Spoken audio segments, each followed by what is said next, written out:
Dalla gioia più grande, quella di aspettare un bimbo, al dramma, la scoperta di un tumore con metastasi diffuse, sono trascorsi appena 10 giorni da quando la diagnosi è emersa in tutta la sua gravità a quando questa giovane mamma, poche ore dopo aver dato alla luce il suo bimbo, è spirata.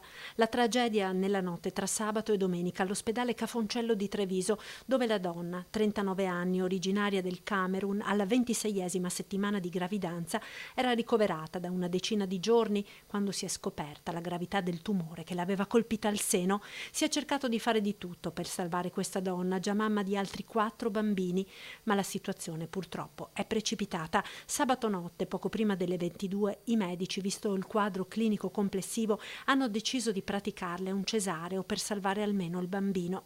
Il piccolo, un maschietto che pesava alla nascita 1,4 kg, è stato ricoverato nel reparto di patologia neonatale.